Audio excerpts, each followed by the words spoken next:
In today's video, I'm going to show you exactly how to enable pre-moves on chess.com. If you have ever watched top grandmasters like Magnus Carlsen or Hikaru Nakamura play blitz or bullet chess, you have probably noticed how they move their pieces instantly, even before their opponent has finished their turn. This is called pre-moving, and it is an essential skill if you want to be competitive in fast-paced chess games. Pre-moving allows you to queue up your next move so that it executes the millisecond your opponent finishes theirs, saving you precious time on your clock. In games where every fraction of a second counts, having this feature turned on can be the difference between winning on time and losing a winning position. If this video helps you improve your game, make sure to hit that like and subscribe button.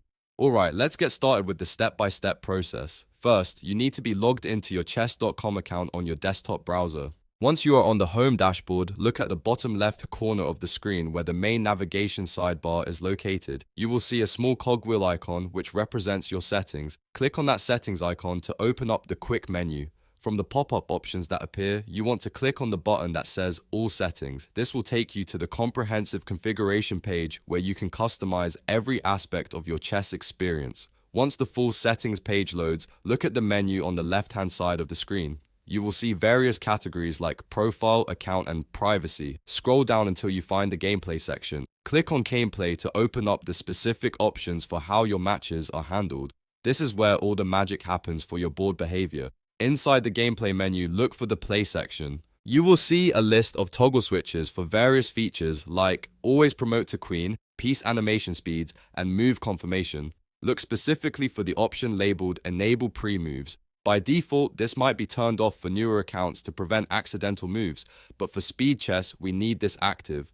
Click the toggle switch so that it turns green or shows as enabled. This tells the chess.com engine that you want the ability to drag and drop pieces while it is still your opponent's turn. However, simply switching the toggle is not enough. You must scroll down to the very bottom of this page and click the large green Save button. If you navigate away without clicking save, your changes will be lost and you will find yourself wondering why your pre-moves aren't working in your next game. Once you hit save, you will see a small notification confirming that your settings have been updated. Now, when you enter a live game, you can click and drag a piece to a square while your opponent is thinking. The square will be highlighted in red to indicate a pre-move is set. As soon as they move, your piece will jump instantly to that spot, consuming effectively 0 time from your clock. This is a game changer for endgames and opening sequences. Before we wrap up, remember that pre-moving is powerful but risky, as you are moving without seeing your opponent's response, so use it wisely. If this tutorial was clear and helped you get set up, make sure to hit that like and subscribe button for more chess tips and software guides. Thanks for watching and good luck with your games.